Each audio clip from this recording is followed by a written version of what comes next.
저도 복음을 처음 깨닫고 나서 느낀 감정이 뭐냐 하면 지옥 갈 뻔했다. 두려움이 먼저 밀려오기 전에 이런 생각이 듭니다. 지옥 갈 뻔했구나. 그런데 수많은 사람들이 지금 그렇게 살고 있습니다. 본인은 구원받은 줄 알고 있습니다.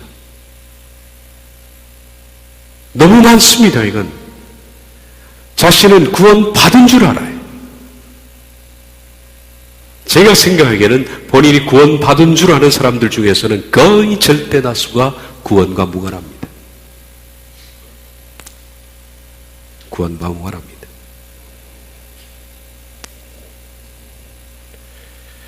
성경에는 구원받았다는 말이 없습니다. 미리형밖에 없습니다. 그래서 구원을 창세전에 받았다는 둥, 예정되었다는 둥, 전부 성경에 없는 철학입니다. 그것은 속지 마시기 바랍니다. 지난주에 이어서 구원을 받았다는 사람들의 성경이 얼마나 잘못됐는지 해석을 해나가도록 하겠습니다. 궁극적 견인, 하나님께서 창세전에 택하여 놓은 사람을 무조건적 은혜로 부르시고 그 사람이 어떤 죄를 짓든 간에 끝까지 견인해서 한 번 믿은 사람은 영원히 천국으로 인도한다는 궁극적 견인이라는 그 말씀, 성경이 어디 있느냐? 그들은 여기 있다 그럽니다. 로마서 11장 29절, 하나님의 은사와 부르심에는 후회하심이 없느니라. 그런데 이 말씀은 미안합니다만은 전혀 관계없는 말씀입니다. 전혀 관계없는. 궁극적 견인은 성경에 없습니다. 이 말씀의 뜻을 살펴보도록 하겠습니다. 웨스트민스터 신앙고백서 신도교 제17장에 성도의 견인 교리를 입증하는 대표 기절로 말씀드린 로마서 11장 29절이 사용되고 있습니다. 계속 말씀드리지만은 창세전에 하나님께서 예정해 놓으신 사람을 궁극적으로 견인하는 성경 규절이라면 조건이라는 것은 있을 수 없죠. 조건은 네가 이렇게 하면 내가 이렇게 한다는 조건입니다. 궁극적 견인은 하나님의 일방적인 선택과 하나님의 일방적인 견인으로 이루어지기 때문에 조건은 있을 수가 없습니다. 그러나 이 말씀을 보면 조건입니다. 결론을 먼저 말씀드리자면 그러므로 이 말씀은 궁극적 견인에 관한 말씀도 아니고 따라서 궁극적 견인을 주장할 수 있는 뒷받침되는 규절이 아니다라는 거예요. 먼저 후회하심이 없느니라. 하나님의 은사와 부르심에는 후회하심이 없느니라. 하나님께서 어떤 사람을 부르시는 것을 후회하지 않았다. 창세전에 하나님께서 그를 택하여 놓으신 사람을 불러내신 것을 후회하지 않는다라고 이 기절을 궁극적 견인으로 쓰는 거죠. 그런데 먼저 해석을 하겠습니다. 후회하심이 없느니라 라는 이 단어를 좀 수정해야 됩니다. 아메타메라토스라는 이 단어는 사전에서 repent가 아닙니다. 후회하다라는 뜻이 아닙니다. 이 단어의 뜻은 irrevocable, 돌이킬 수 없는, 변경할 수 없는, 최종적인 이런 뜻입니다. 그러므로 하나님의 은사와 부르심에는 후회하심이 없다라는 말이 아니라 돌이킬 수 없느니라, 변경할 수 없느니라 라는 뜻이 맞습니다. NIV 성경에서는 이렇게 번역하고 있습니다. 하나님의 은사들, 선물들과 그의 부르심은 바로 번역하고 있죠. irrevocable, 돌이킬 수 없느니라, 후회할 수 없느니라 이렇게 말합니다. 하나님의 선물과 은사, 여기서 은사라고 번역되어 있는 이것은 선물입니다. 우리가 은사 그러면은 신령한 어떤 것으로 많이들 생각하지 않습니까? 근데 선물입니다. 하나님의 선물로 주시는 것과 부르심, 이것은 돌이킬 수 없다, 변경할 수 없다, 최종적이다, 하나님께서는 돌이킬 수 없는 결정을 하셨다라는 뜻입니다. 지난 시간에 말씀 쭉 들어왔던 것처럼 문맥이라는 것을 무시해서 한 문장만 떼서 해석을 하면 완전히 엉터리가 나온다라고 말씀드렸습니다. 이 문장 하나만 딱 떼면 전후좌우 다 무시하고 말이죠. 성도의 결인교리가 맞다라고 생각이 들 겁니다. 이 문장 앞에 구원이라는 전제를 딱 달면 영락없이 맞습니다. 해볼까요? 하나님의 은사와 부르시면 후회하심이 없느니라. 구원이라는 것에 있어서 전제 달면 하나님께서는 한 사람을 구원시키는 데 있어서 내려주시는 선물과 또 그를 부르시면은 후회하심이 없다. 그럴듯합니다. 딱 맞죠? 그러니까 하나님은 한 번 예정해 놓은 사람이 아무리 깡패 같은 짓을 해도, 한 번 예정한 사람이 믿음이 시들해도, 이것 보니까 믿는 것도 아니고 안 믿는 것도 아니고 그냥 썬데이 처치맨인데, 그래도 그냥 입술로 하나님을 나의 구주로 고백하고 십자가를 알고 뭐 천국적도 알고 그렇게 살아가는, 대충 살아가는 크리스찬들을 하나님이 불러내셔서 구원시키는 데는 후회함이 없다. 그럴듯하게 맞아 들어갑니다. 얼마나 위로가 됩니까, 이것이. 중간에 있는 이 부분이 칼빈주의자들의 변입니다. 이렇게 말합니다. 한 번 구원하시기로 작정하셔서 구원을 선물로 주시는 것. 은사 말이에요. 선물로. 그리고 그 선물로 주신 구원을 이루기 위해서 그분이 콜링 하시는 것, 부르시는 것.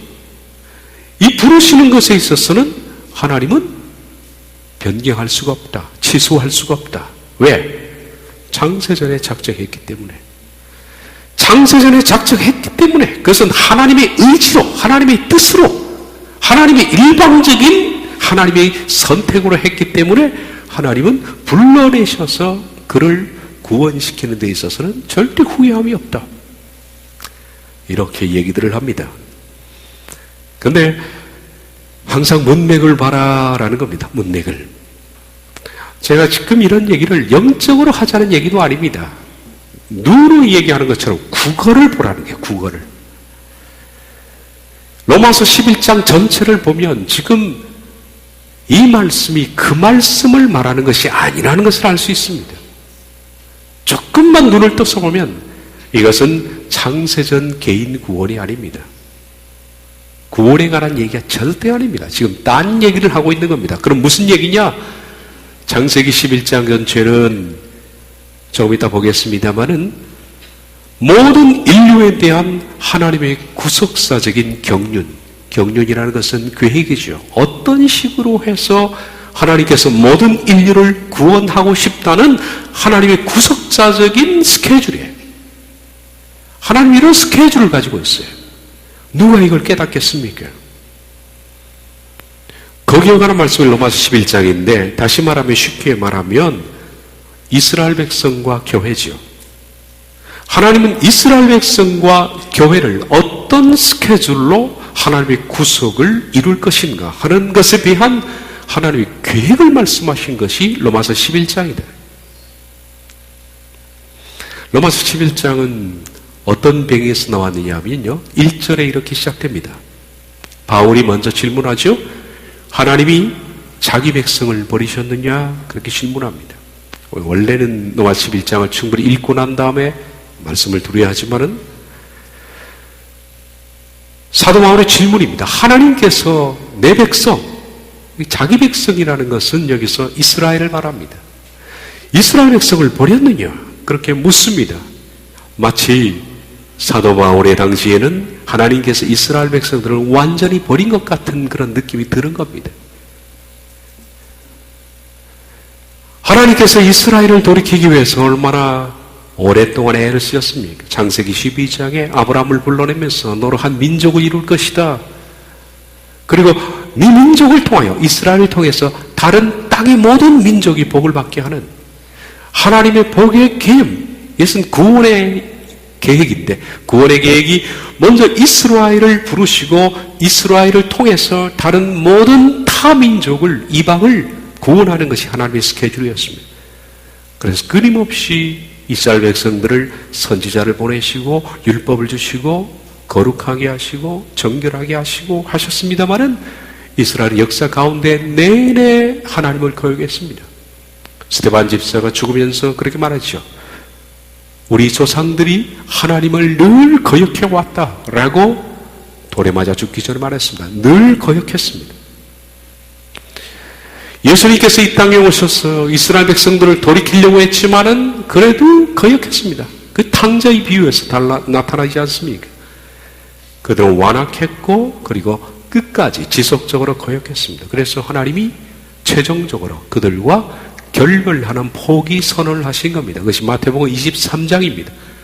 너희는 나를 보지 못할 것이다. 포기 선언입니다. 그리고 예수님께서 교회를 세우신 겁니다. 마태복음 23장 39절에 내가 너희에게 이르노니 이제부터 너희는 찬송하리로다 주의 이름으로 오시는 이여 할 때까지 나를 보지 못하리라. 예수님의 재림 때까지 너희는 나를 보지 못할 것이다 라고 결별을 선언했습니다. 그리고 이제 성령께서 예수님의 승천 이후에 마가의 다락방이 임했고 그 성령의 시작은 곧 교회의 탄생이었습니다. 이스라엘은 완전히 배제된 채 지금까지 사역과 구원의 핵심 멤버였던 이스라엘을 배제한 채 교회를 통해서 하나님은 복음을 확장시켜놨고 백성을 부르시기 시작했습니다. 그리고 이방을 복음화하는데 교회의 선교사로 하나님 부르신 사람이 바로 이스라엘 사람 바울이었습니다. 바울은 이 점이 고통스러웠습니다. 자기는 동족 이스라엘이 있는데 동족을 제껴놓고 이방인을 위한 복음의 전도자로 부름을 받은 것이 되었어. 그런 복음을 전하면서 자기 동족에 대한 애끓는 마음이 있었던 겁니다. 그래서 하나님이 내 백성은 버렸는가? 그렇게 묻는 겁니다. 그렇게 물으면서 그는 하나님께 어떤 은혜를 받았는지 아니면 성경을 통해서 깨우침을 받았는지 몰라도 성경에서 하나님께서 그에게 들려주셨을 것으로 생각합니다. 바울은 엘리야 시대 때 하나님이 사람들은 다 치우쳐도 하나님이 무릎을 꿇지 않는 7,000인을 남겨두었다는 사실, 이것을 신뢰로 두면서 지금 현재 이스라엘 백성들이 다 치우친 것 같아도 그러나 이들 가운데도 하나님이 소수를 구원할 계획을 갖고 있었다라는 그 계획을 바울이 알아차립니다. 그리고 이스라엘에게는 이것이 마지막 희망이다. 내 백성을 버렸느냐? 아니 아직도 희망이 남아있다. 그렇게 말하는 것이 그 다음 말씀입니다. 1절 하반절부터 5절까지 말씀이 나오죠. 내 백성을 버렸느냐? 그럴 수 없느니라. 나는 이스라엘이요 아브라함의 씨에서 난 자요 베냐민 지파라. 하나님이 그 미리 하신 자기 백성을 버리지 아니하셨나니 너희가 성경이 엘리야를 가리켜 말한 것을 알지 못하느냐. 그가 이스라엘을 하나님께 고발하되 주여 그들이 주의 선지자들을 죽였으며 주의 제자들을 헐어버렸고 나만 남았는데 내 목숨도 찼나이다 하니 그에게 하신 대답이 무엇이냐. 내가 나를 위하여 방안에게 무릎을 꿇지 아니한 사람 7,000명을 남겨두었다 하셨으니 그런즉 이와 같이 지금 은혜로 택하심을 따라 남은 자가 있느니라. 하나님께서 이스라엘 백성을 다 버린 것 같지만은 남겨둔 사람이 있다. 하나님은 앞으로 이스라엘에 대해서 그때처럼 계획이 있다. 바울은 이것을 알아차린 겁니다. 이것이 바울에게는 희망이었습니다. 내 동족에는 아직 희망이 있다. 지금 현재로는 이스라엘 백성들이 불순종해서 하나님께 맡았던 복음의 사역자로서의 위치에서 쫓겨났습니다. 쫓겨나는 동시에 구원까지도 그들이 상실해버렸습니다. 완전히 물려버렸습니다. 하나님은 지금 현재 이스라엘은 완전히 제껴놓은 채 교회를 통해서 이방인을 부르고 있습니다.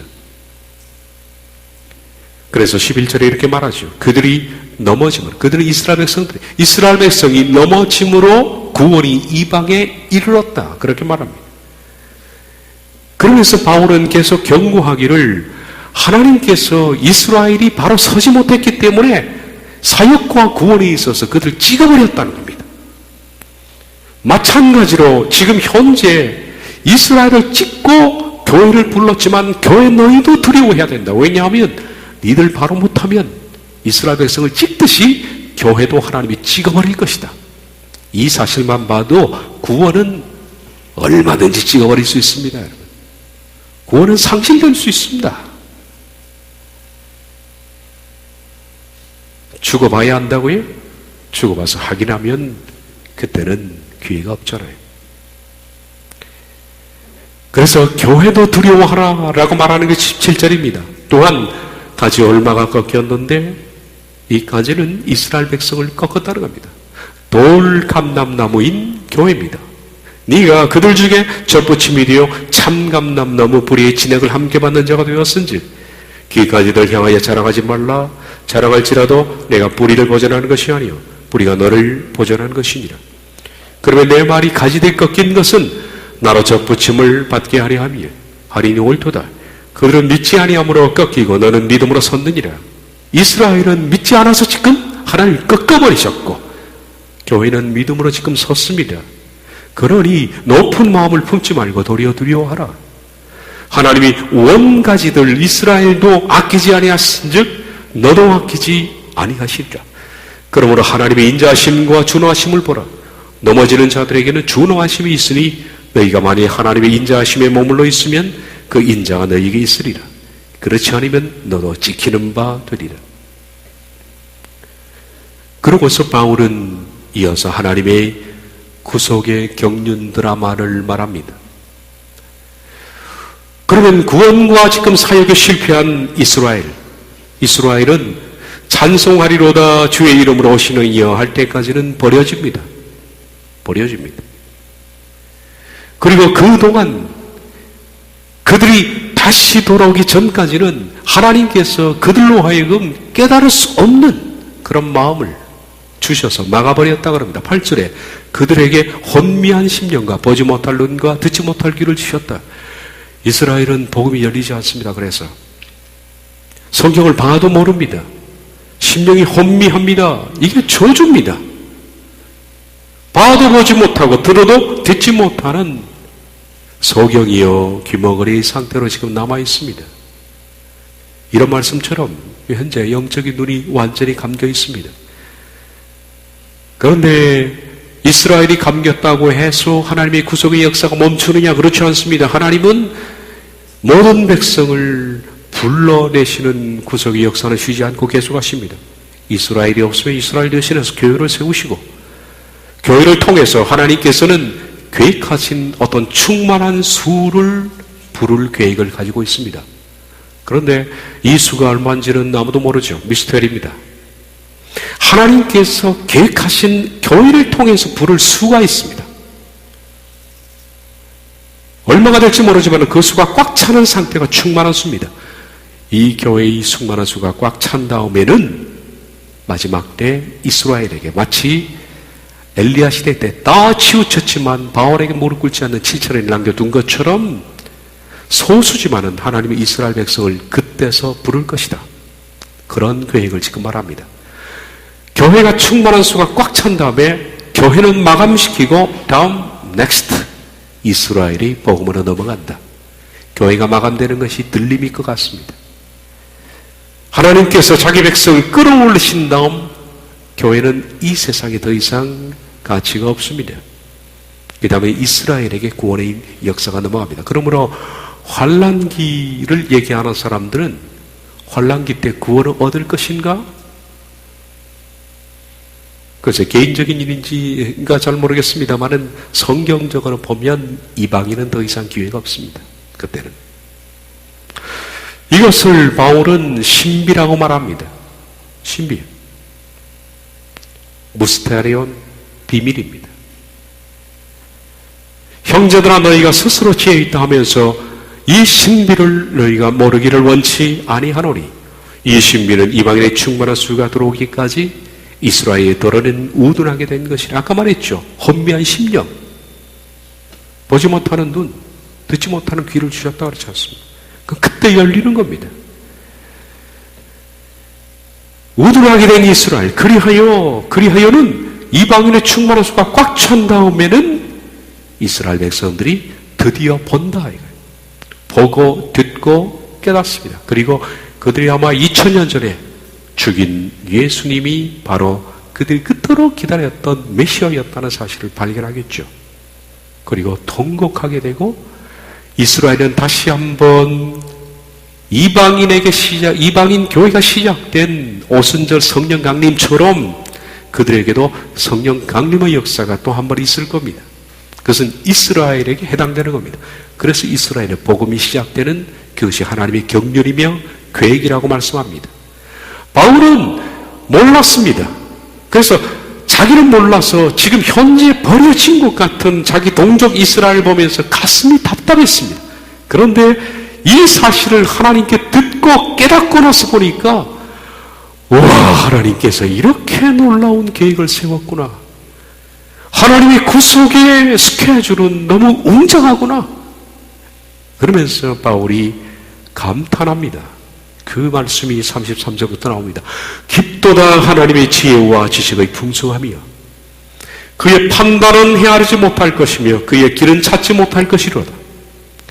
누가 주의 마음을 알았으며 누가 그의 지혜자가 되었느냐.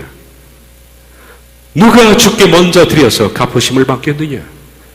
이런 만물이 주에게서 나오고 주로 말미암고 주에게로 돌아갑니다. 그의 영광이 세세 있을지어다. 정말 하나님의 지혜가 깊다. 그의 판단을 누가 헤아릴 수 있겠느냐. 누가 주님의 계획을 알겠는가. 모든 것은 다 주님에게서 나오고 주님으로 말미암고는 통하여 가고 그리고 주님에게로 돌아가는구나. 하나님이 모든 구속사의 드라마는 하나님이 써내려 가시는 것이다. 그에게 영광이 돌아갈지어다. 아멘 하고 마칩니다. 이 말씀 속에 나오는 것이 29절입니다. 하나님의 은사와 부르심에는 후회하심이 없느니라. 그러면 여기서 은사와 부르심이 뭘까요? 이 은사와 부르심은 이스라엘과 이방인 교회를 향한 하나님의 웅대한 구속의 드라마죠. 이것을 하나님이 주시는 것과 그리고 이를 통해서 이스라엘을 부르시고 이방인을 부르시고 하는 그 계획은 변경할 수 없다는 얘기지 개인 구원을 변경할 수 있다는 얘기입니까? 아닙니까? 왜 엉뚱한 얘기를 하는 겁니까? 답답해서 속된 말로 환장을 하겠습니다. 답답해서. 보시니까 아시겠죠, 여러분?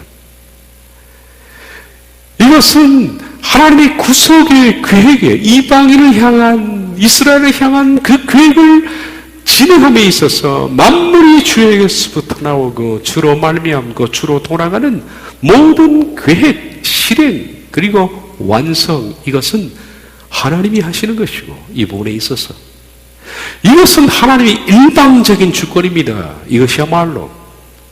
그리고 하나님은 결코 이 일에 있어서 후회하심이 없다. 이러복해볼 변경이 안 된다. 일단 이 구속사의 드라마를 작정하신 것은 결코 변경될 수 없는 최종적으로 결정된 하나님의 일이다라는 거지. 어디 창세전에 하나님이 부르신 사람을 결코 끝까지 구원하신다는 것이 하나님이 변경하신 뜻이라고 변경할 수 없는 뜻이라고 말하는 것은 어디서 도왔느냐. 이처럼 문맥을 무시하면 성경을 엉터리로 해석한다. 성경을 오해하면 진리가 혼동됩니다. 진리가 혼동되면 지옥 갈 수 있습니다.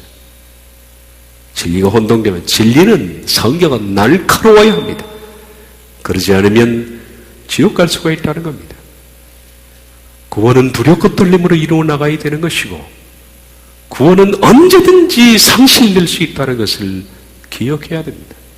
구원을 받아놓은 사람은 아무도 없습니다.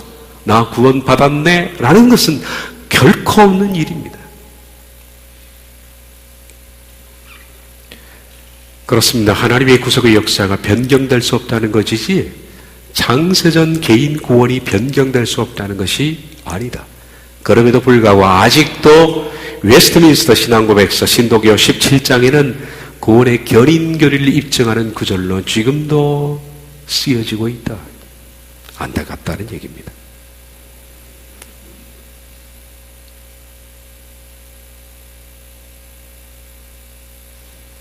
빌립보서 1장 6절도 마찬가지로 궁극적 견인을 입증하는 성경 기절로 사용됩니다. 너희 안에 착한 일을 시작하신 이가 그리스도 예수의 날까지 이루실 줄을 우리는 확신하노라. 내가 한 번 예수님을 고백했으면 천국 간다는 성경이 어디 있습니까? 라고 물으면 이 기절 될 겁니다. 너희 안에 착한 일을 시작한 그분이 이루시지 않느냐. 그걸 확신하라. 구원의 확신. 그러므로 확신만 있으면 그분이 이루어 나가신다. 라고 대표적으로 빌립보서 1장 6절이 사용되고 있습니다. 마찬가지로 이것은 문맥을 떠난 엉터리 문장 해석이다. 결코 그 뜻이 아니다. 라는 것을 말씀드리겠습니다. 이 구절을 성도의 교리로 보는 사람들이 견해는 다음과 같습니다. 그들의 얘기입니다. 어떤 목사의 신학적 설교를 제가 인용을 해왔습니다. 빌립보서 1장 6절 역시 성도의 교리를 입증하는 구절이다. 여기서 착한 일을 시작하신 할 때 착한 일이라는 것은 구원을 말한다. 어디 있나요 그게? 착한 일이 구원이라는 게 어디 있습니까? 근데 그렇게 보는 겁니다. 너희 속에 구원을 시작하신 이라고 보는 겁니다. 착한 일을 시작하신 그리스도 예수의 날이라는 것은 재림을 말한다. 그러므로 빌립보 성도에게 구원을 시작하신 하나님께서 예수님의 재림 때까지 구원을 이루어 나가신다. 누가? 그분이 하시는 것이다. 착한 일을 시작하신 건 누구냐? 그분이다. 구원은 누가 먼저 시작했느냐? 하나님이 먼저 시작했다. 착한 일을 시작하게 했다. 그리고 이루어 나가신다. 누가 하느냐? 하나님이 하신다. 우린 뭐야? 그냥 믿고 가만히 있으면 된다. 그렇게 말하죠. 시작하신 분도 하나님이시며 이루신 분도 하나님이시다. 성도는 하나님께서 시작하신 구원을 하나님의 마지막까지 끝까지 견인해서 이루어 나간다. 바울은 이 점을 확신하고 있다. 이렇게 말합니다. 그런데 불행한 소식은 여기 착한 일은 결코 구원에 관한 얘기가 아니다. 지금 바울이 그 얘기를 하는 것이 아니다. 게다가 앞서 말씀드린 것처럼 이건 조건이 붙어 있는 것입니다. 조건이. 빌립보서 1장 6절 한 절만 딱 보면 이것도 그렇게 해석될 수가 있다. 그러나 항상 우리가 보는 것처럼 문맥을 넓혀서 보자.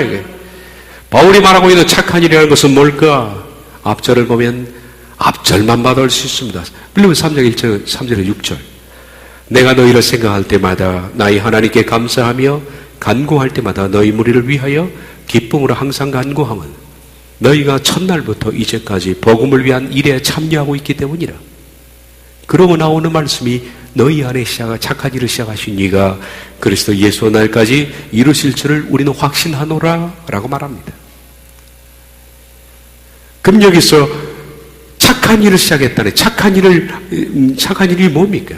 착한 일이라는 것은 여기 앞설 보면 내가 너희를 생각할 때마다 나의 하나님께 감사하며 간구할 때마다 너희 무리 빌립보 성도를 위하여 기쁨으로 항상 간구한다. 나는 빌립보 성도만 너희를 생각하면 나는 기쁘다. 왜냐하면 첫날 내가 너희를 만날 때부터 해서 지금 이 편지를 쓰는 날까지 너희들이 복음을 위한 일에 참여하고 있기 때문이다. 너희가 복음을 위해서 참여하고 있다는 그 얘기를 듣고 나는 너무 기쁘다. 너희 안에 착한 일을 시작하신 뭡니까? 복음을 위한 일에 참여하는 일을 시작하신 이가 그리스도 예수의 날까지 이루실 줄을 우리는 확신하노라. 착한 일이라는 것은 구원이 아니라 복음을 위한 일에 참여하는 것입니다. 이건 국어예요. 이건. 그럼 복음을 위한 일이라는 것이 뭘까? 복음을 위한 일에 참여한다라고 있는 참여라는 그 자체가 코이노니아입니다. 이 말은 많이 들어봤을 겁니다. 교제라는 뜻도 쓰여지죠. 참여. 코이노니아의 뜻의 사전적 정의는 다음과 같습니다. 어떤 교제를 기초로 해서, 그러니까 너와 내가 교제하는 것을 기초로 해서 서로 사귐으로서 말이죠. 사귐으로만 끝나는 것이 아니라 어떤 공통적인 필요성을 함께 나누는 겁니다. 쉐어링하는 겁니다. 공통적인 필요성이 뭡니까? 이건 이 사람에게는 있고 저 사람에게 없는 거. 나는 있고 네가 없는 것, 이런 것들을 서로 공급을 해주는 겁니다. 어떤 사람은 영적인 것을 공급해주고,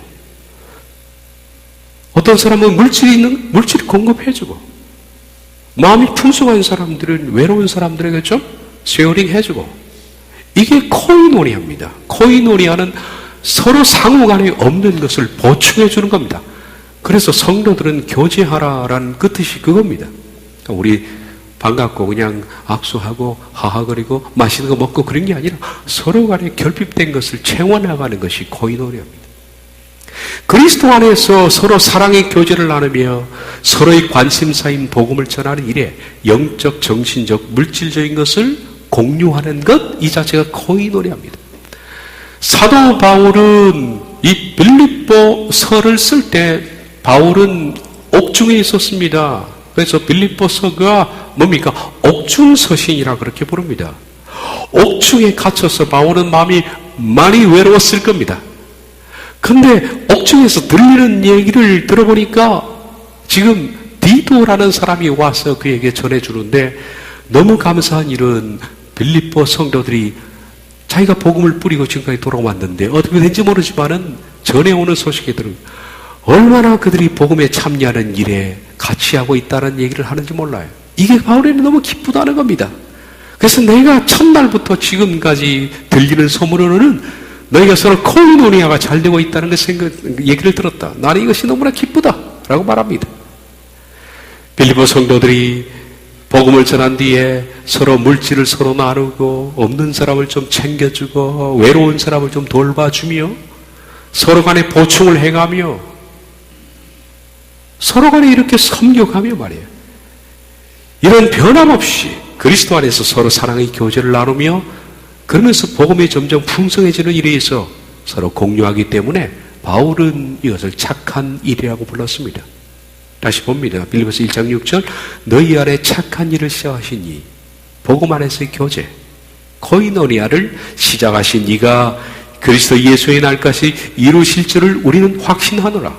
그러면 확신하노라라는 이 뜻도 먼저 해석한다면 빌립보서 1장 6절이 확 들어오게 될 겁니다. 확신하노라라는 페이포도스라는 단어는 이런 뜻을 가지고 있습니다. 이것은 어떤 진실적인 사건에 대해서 납득이 간다, 설득이 간다, 이 뜻입니다. 가만히 들어보니까, 가만히 알아보니까, 아, 이해가 가는군요. 그게 페이포도스입니다. 전에는 좀 이해가 안 갔는데 내가 당신의 말을 다 듣고 보니까 아, 이제 납득이 되네요. 설득이 되네요. 아, 페이포도스. 그게 페이포도스입니다. 납득이 갑니다 라는 뜻입니다. 그러므로 이것은 이런 말입니다. 여러분들 안에 이같이 선한 일, 서로 코이노니아를 시작하신 분께서 그리스도 예수의 날까지 완성해 나갈 것이라는 설득이 되어집니다. 나는 그것이 납득이 되어집니다 라는 뜻입니다. 다시 말하면 여러분들이 이런 식으로 복음 안에서 서로 나누고 쉐어링을 하며 서로 돌봐주고 서로 공급해주며 서로 사랑해 나가며 이런 일들을 계속해 나간다면 나는 앞으로 여러분들이 구원의 완성으로 향할 것이라는 확신이 갑니다. 구원의 완성이 확신되었다는 것이 아니라 나는 확신이 되어가는 것 같습니다. 여러분이 이런 식으로만 자라간다면 그 사이에 만약에 이런 식으로 자라지 않으면 안 되겠죠. 이런 식으로만 계속 성장해 나간다면 나는 여러분에게 구원이 이루어질 것이 설득이 되어지네요. 확신이 되어지네요. 이런 뜻입니다. 이것이 어떻게 궁극적 견인입니까? 아니죠? 이해가 되십니까? 안 돼도 갑니다. 개인 예정론은 성경에 없습니다, 여러분. 장세전에 예정해 놓은 거 없으니까 이 점에 있어서는 절대 자신감을 갖지 마십시오. 그리고 절대 안도하지 마십시오. 두려워해야 합니다. 구원은 두렵고 떨림입니다. 다시 같이 읽어볼까요? 빌립보서 2장 12절 시작. 두렵고 떨림으로 구원을 이루라. 구원을 이루어 나가는 사람의 특징은 두렵고 떨림입니다. 이것이 없는 사람은 결코 두렵고 떨림이 없이는 구원을 이루어 나가지 못할 겁니다. 여러분들이 지금 구원의 길을 걷고 있다는 방증이 뭐냐? 두려움과 떨림이 있습니다. 말씀드렸죠? 두려움이라는 것은 뭡니까? 내적인 떨림. 떨림이라는 것은 외적인 떨림입니다. 안팎이가 떨리는 거예요. 내 존재가 떨리고, 그리고 내가 일을 결정하고 뭘 하나 사고 뭘 하나 결정하고 사람을 만나는 모든 것에 있어서 외적인 떨림까지 오는 거예요. 그분이 어떻게 보실 것인가? 이런 들고 떨림이 없이는 구원의 길로 나갈 수 없습니다. 예정된 사람은 없습니다. 아무도 하나님은 창세전에 이미 구원하기로 예정할 사람을 만들어 놓지 않았습니다. 개인 예정론은 성경에 없습니다. 창세전에 각 한 사람을 예정했다는 것. 이것은 지금까지 우리가 쭉 보아오지만은 앞으로 보겠습니다만은 성경을 잘못 해석한 성경 곡해의 결과지 성경에 그런 것이 없다. 성경에서 창세전에 딱 한 사람만 예정되어 있습니다. 바로 예수님입니다. 그래서 오직 예수님만이 예정된 분이지 예수님을 제외하고는 어떤 사람도 예정된 사람이 없다. 사도행전 3장 20절 주께서 너희를 위하여 예정하신 그리스도 곧 예수를 보내시니 오직 예수님만이 택자입니다. elect man입니다. 예수님만이 elected man이지 다른 사람은 아무도 택자가 아닙니다. 이 말에 칼빈주의자는 반발할 겁니다. 에베소서에 있지 않느냐? 그렇습니다. 에베소서 1장에 보면 우리를 창세전에 예정했다는 말씀이 얼마나 많이 나옵니까? 거기 있습니다. 그럽니다. 그래서 에베소 1장은 칼빈주의자들이 창세전 예정을 증명하는 단고 메뉴로 쓰여지고 있다. 에베소 1장을 열어보겠습니다.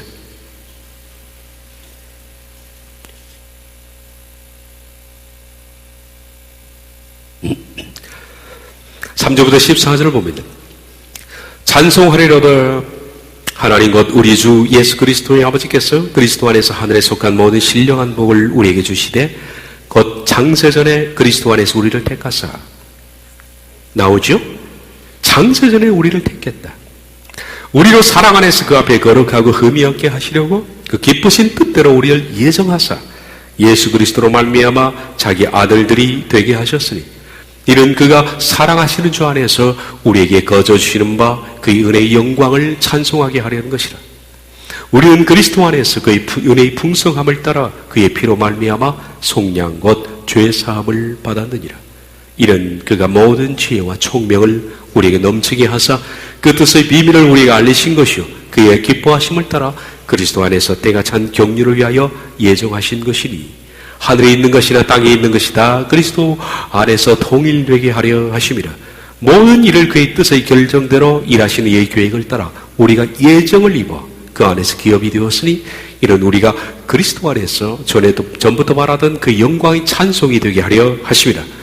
그 안에서 너희도 진리에만 쓴 것 너희의 구원의 복음을 듣고 그 안에서 또한 믿어 약속의 성령으로 인치심을 받았으니 이는 우리 기업의 보증이 되사 그 얻으신 것을 속량하시고 그의 영광을 찬송하게 하려 하십니다. 여기서 1장은 이처럼 창세전에 우리를 그리스도 안에서 택하셨다라는 말씀이 나옵니다. 그래서 이것은 창세전 예정을 지지하는 귀절로 많이 쓰입니다. 과연 그럴까요? 우린 혼동하고 있습니다. 눈을 씻고 찾아봐도 에베소서 3장 1장 3절부터 14절까지에 여러분 개개인을 예정했다는 나의 개인 예정은 없어요. 나라는 말은 없습니다. 3절부터 14절까지는 우리라는 단어만 12번 나옵니다. 하나님께서 우리를 예정하신 거지 너를 예정하신 것이 아니에요. 너라는 단어가 딱 한 번만 있어도 저는 이거 다 내립니다. 그리고 다 버립니다. 그래 칼빈주의로 돌아가겠습니다.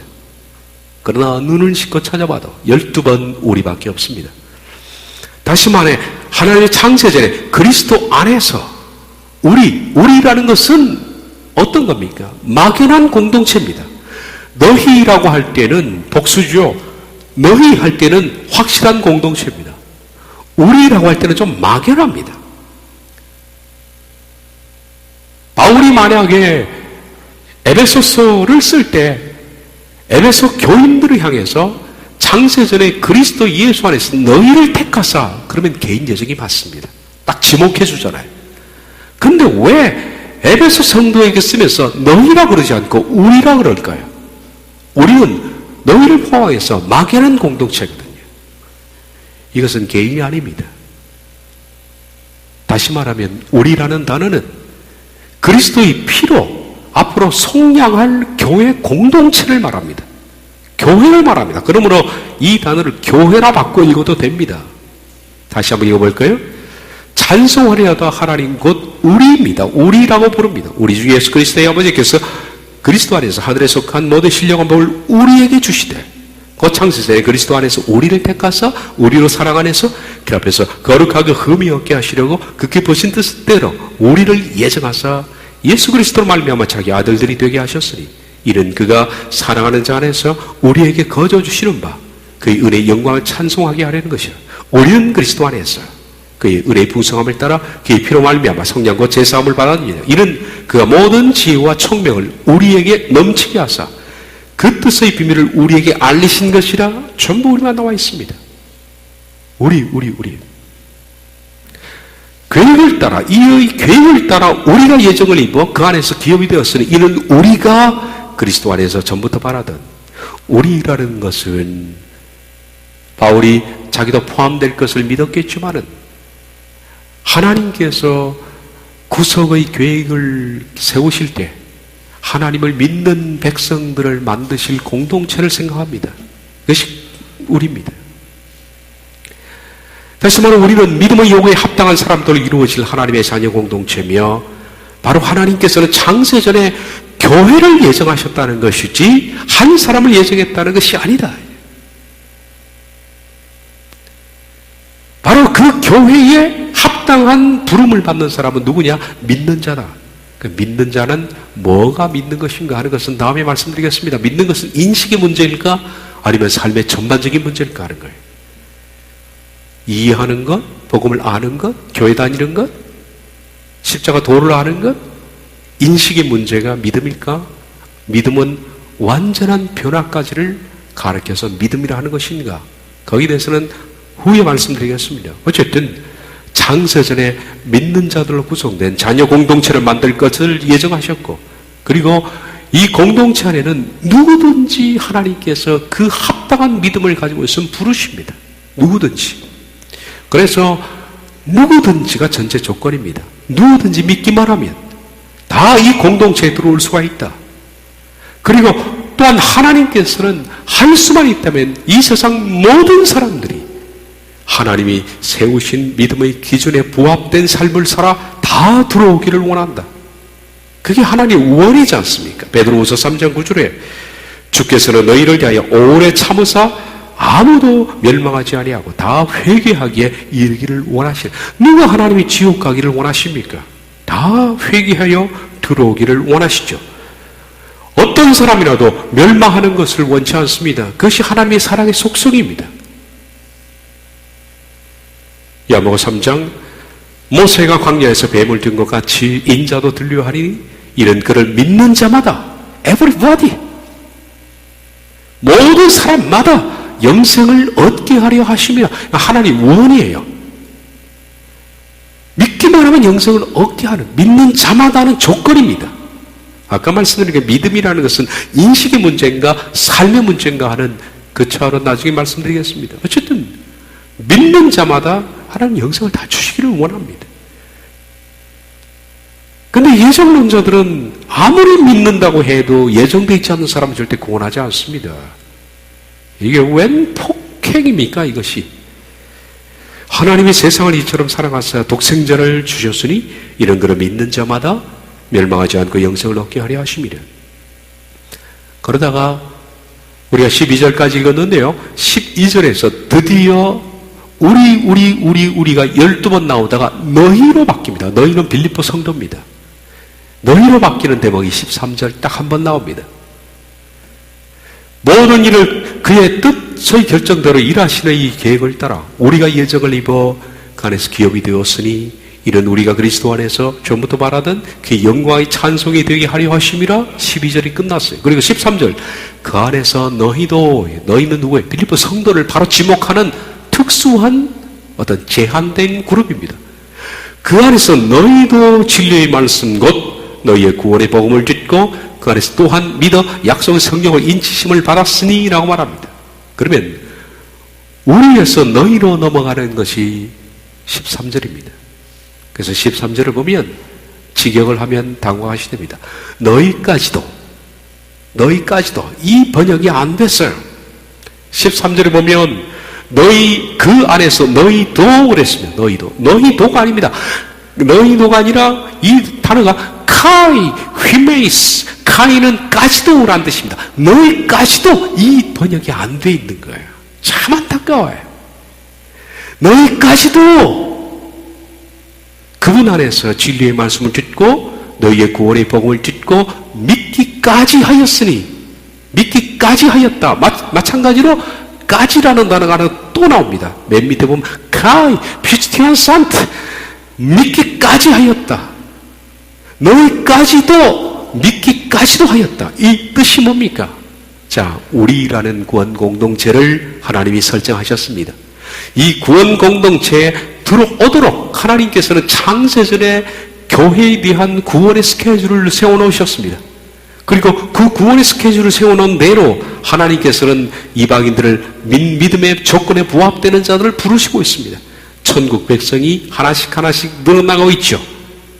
바울은 이 얘기를 했습니다. 12절까지 하나님께서 창세전에 교회를 예정하사 그 교회를 예정하신 목적은 하나님이 영광을 받기 위함이다. 하나님이 이미 창세전에 우리를 교회를 부르시기로 작정하셨다.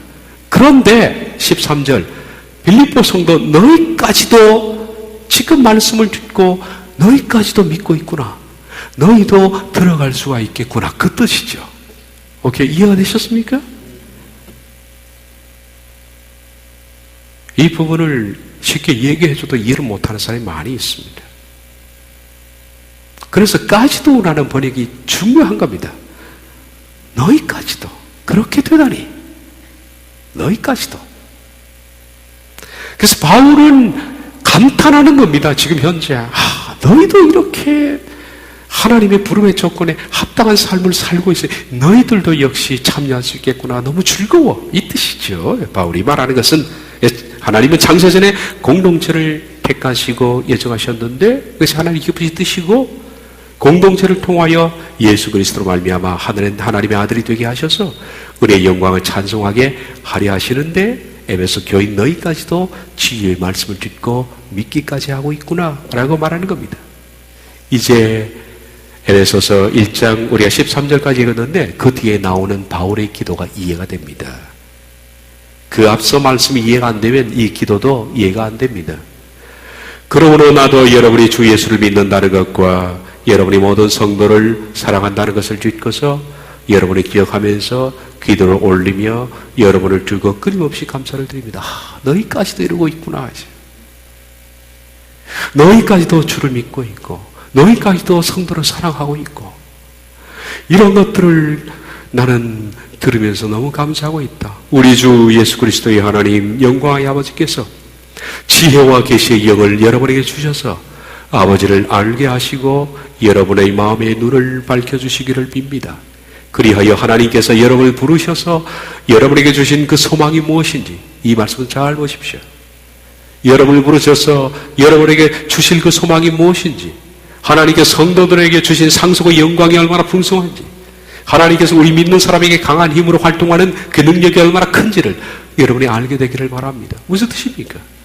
너희까지도 이렇게 복음에 참여하고 있는데 나는 여러분이 지혜와 계시의 영을 받아서 눈을 떠서 하나님이 여러분을 교회 공동체로 부르시고 있는데 그 교회 공동체가 장차 받을 상속의 영광 하나님의 소망이 얼마나 큰지를 이것까지도 여러분이 좀 깨달았으면 좋겠다. 그런 뜻이에요, 여러분.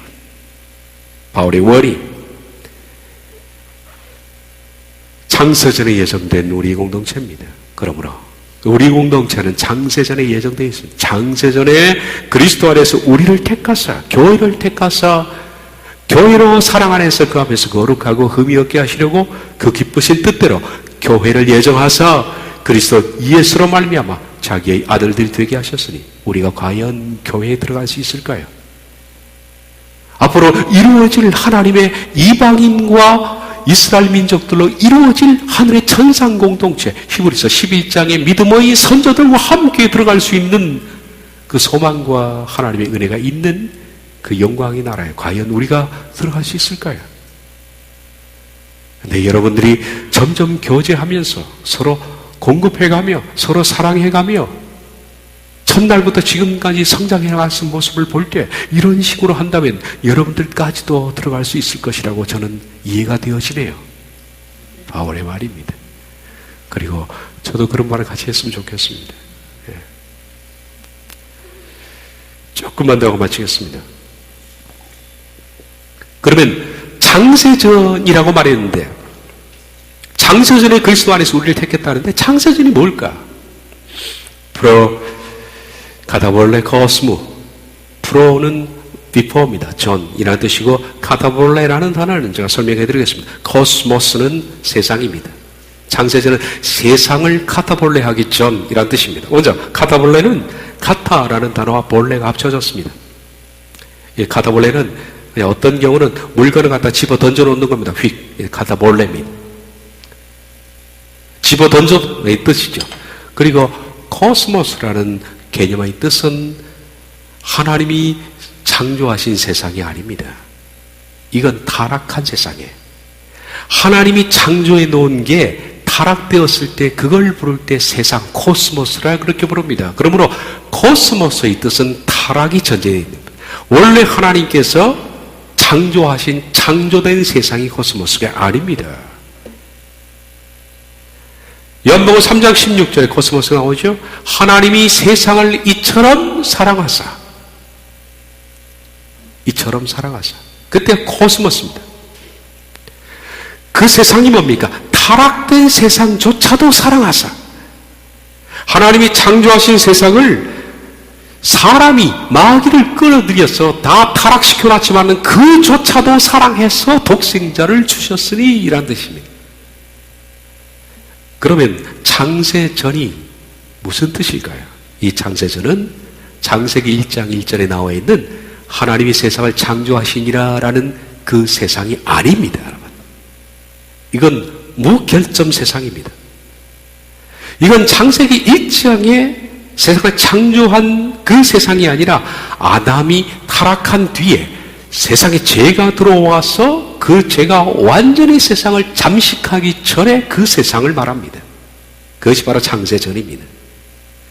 하나님은 아담이 타락한 뒤에 그리스도 안에서 공동체 구원을 예정하셨습니다. 다시 언제 하나님께서 교회를 통해서 교회 공동체를 통해서 하나님이 만인을 부르실 것을 계획했을까? 창세전입니다.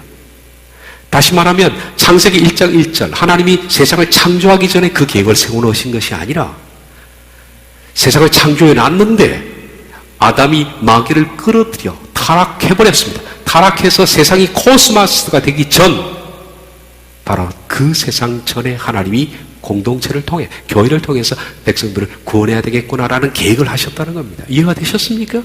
그래 하나님은 창세기 1장 1절 전에 교회를 택해 놓았다 그러면 하나님은 교회가 사람들이 타락할 것까지도 예정해 놔야 되지 않습니까? 그런데 하나님은 그런 계획이 없는 거예요, 여러분. 아담으로 말미암아 세상이 타락되자 그 타락되기 바로 직전에 하나님은 완전히 세상이 타락으로 물들어지기 직전에 하나님의 창세전에 그리스도 안에서 교회를 택할 계획을 세워놓았다라는 뜻입니다. 그러므로 이것은 하나님의 교회 공동체 예정은 세상 만물을 창조하기 전이 아니라 타락한 후임 때로부터 시작되었다는 겁니다. 바로 이때죠. 아담이 타락한 뒤에 창세기 3장 15절 내가 너로 여자와 원수가 되게 하고 내 후손도 여자의 후손과 원수가 되게 하리니 여자의 후손은 내 머리를 상하게 할 것이요 너는 그의 발꿈치를 상하게 할 것이다. 타락한 직후에 하나님은 안 되겠다. 교회를 세우고 그를 통해서 백성을 불러야겠다. 우리를 불러야겠다. 그렇게 계획을 하셨다고 합니다. 하나님은 타락 후 자녀를 이루실 공동체를 만드실 것을 예정하셨습니다. 이 하나님의 원입니다. 그 공동체는 하나님의 은혜에 믿음으로 반응해서 나오는 모든 자들을 하나님은 부르실 계획을 갖고 있습니다. 아직 이루어지지 않은 구원을 향하여. 그래서 오늘도 우린 육체와 세상과 사탄의 전쟁을 치르고 있는 사람입니다. 두렵고 떨림으로 구원의 전쟁을 치르고 나가서 마침내 구원을 이루어낼 그 자녀들을 포함한 그 공동체를 하나님은 설레는 마음으로 세웠다는 겁니다. 그것은 하나님의 계획이며 설렘입니다.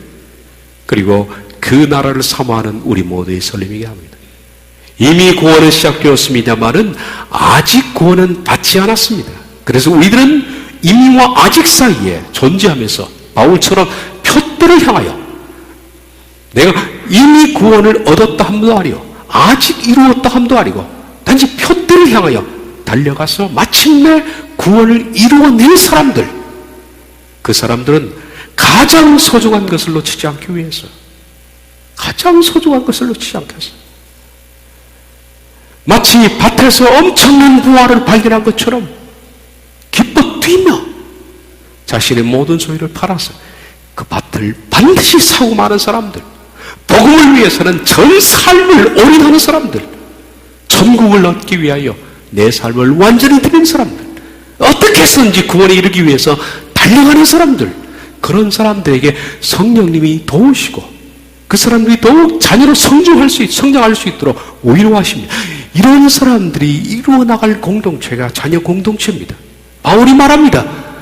너희에게 눈을 밝혀서 이런 사람들이 이루어질 공동체에 대한 소망이 무엇이며 그의 힘을 강력으로 역사하심을 따라 믿는 우리에게 베푸신 하나님의 능력이 지극히 크심을 알게 하기를 원하오라. 장차 이런 시간이 올 겁니다. 이런 시간 상상만 해도 우리 심장이 멈춰버릴 것 같습니다.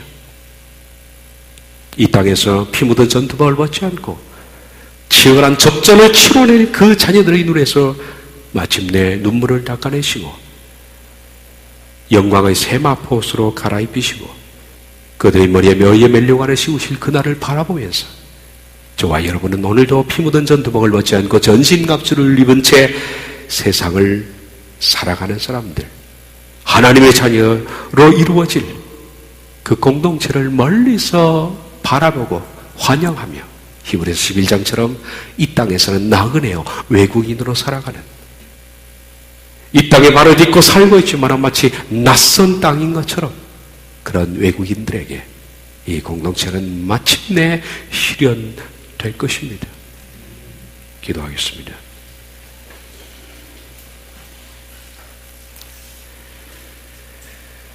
마침내 하나님의 자녀 공동체가 이루어지는 그날을 향하여 오늘도 쉼없이 전신갑주를 취하여 투쟁하고 싸우고 정욕과 탐심과 세상과 마귀를 물리치며 마침내 열매를 이루어 나갈 우리들이 다 되게 해 주옵소서. 예수님의 이름으로 기도하옵나이다. 아멘.